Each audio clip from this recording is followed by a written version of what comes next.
పవన్ కళ్యాణ్ గారికే సినిమా వాళ్ళు పోయి సపోర్ట్ చేయలేదు సార్. మా పవన్ కళ్యాణ్ కంటే నాకు ఎక్కువ ఏం కాదు కదా. ఎంతోమంది ఉద్దండులు మల్కాజ్గిరి టికెట్ ఆశిస్తున్నారు. బండ్ల గణేష్ ఉద్దండు అంటే ఒక పేరు చెప్పండి, ఎవరు ఆశిస్తారు? ఇప్పుడు అంటే ప్రస్తుతం ఎమ్మెల్యేగా పోటీ చేసిన వాళ్ళు ఎవరు పేరు చెప్పండి సార్ అంటున్నా. మిగతా వాళ్ళు చాలా మంది ఇప్పుడు ఎవరు ఒక పేరు చెప్పాలి. మీరు ఉద్దండులు అన్నారు, మీరు ఎవరు ఒక పేరు చెప్పాలి. మధుయాష్కి లాంటి నేతలు ఉన్నారు. మదన్ అడిగాను, చేయను అన్నాడు. హనుమంతరావు ఇంటికి పోయి ఇచ్చాను, అన్న మీరు అప్లై చేస్తే నేను చేయను. హనుమంతరావు గారు ఉన్నారు, మీరు అడిగారు, నేను ఆన్సర్ ఇస్తున్నా. హనుమంతరావు అని అడిగాను, నేను చేయను గణేష్ భాయ్, నువ్వు చెయ్యి, నీకు నేను పూర్తి సహకారం అందిస్తాడు. నేను మొదలుగా అట్లాగే మన ప్రతి ఒక్కరిని ఎమ్మెల్యేలుగా పోటీ చేసిన ప్రతి ఒక్కరిని ఫోన్ చేసి, అన్న మీరు చేస్తే హ్యాపీ, లేకపోతే నాకు అవకాశం వస్తే నాకు సాయం చేయండి అన్న.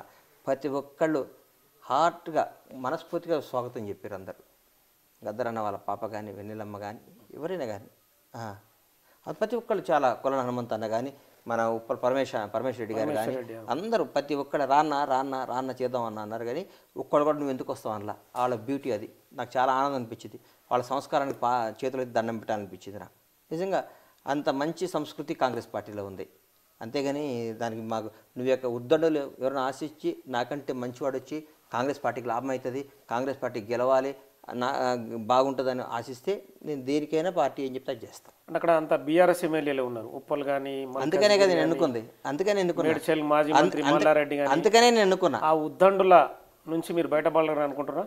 అరే వాళ్ళు ఉద్దండులు అయితే ఏం సార్, మా దగ్గర బ్రహ్మాండమైన మైనంపల్లి హనుమంతరావు, పరమేశ్వర రెడ్డి, కులన హనుమంత్ అన్న, వెన్నెలమ్మ, మదయాష్కి గారు, బ్రహ్మాండమైన వాళ్ళు ఉన్నారు మా దగ్గర, బ్రహ్మాండమైన వాళ్ళు ఉన్నారు.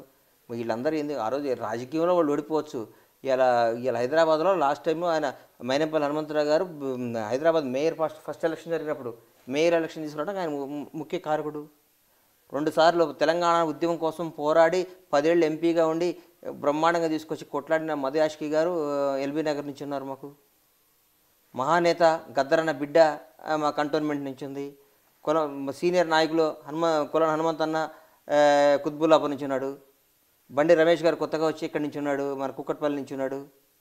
పరమేశ్వర్ అన్న బ్రహ్మాండంగా యువకుడు, ఉత్సాహవంతుడు, పరిగెత్తుకుంటూ వచ్చే ఉత్సాహవంతుడు ఉప్పల్ నుంచి ఉన్నాడు. మాకు అంతకంటే ఏం కావాలన్నా, మాకేం కావాలి? మా టీం చాలా 1,00,000 ఓట్లతో గెలుస్తుంది కాంగ్రెస్ పార్టీ. సార్ మీకు విశ్వాసం ఉంది? 1,00,000 ఓట్లతో గెలుస్తాను. 1,00,000 ఓట్లతో గెలుస్తుంది. జనం అందరూ అందుబాటులో ఉండే కావాలనుకుంటున్నారు. ఎవరు చేయాలండి? ఇలా తెలంగాణ రాష్ట్రంలో బ్రహ్మాండంగా పరిపాలిస్తుంది కాంగ్రెస్ పార్టీ. రేవంత్ రెడ్డి గారి నాయకత్వంలో అద్భుతంగా పనిచేస్తుంది. అన్ని స్కీములు చకచకా జరుగుతున్నాయి. 20 గంటలు పనిచేసే ముఖ్యమంత్రి గారు.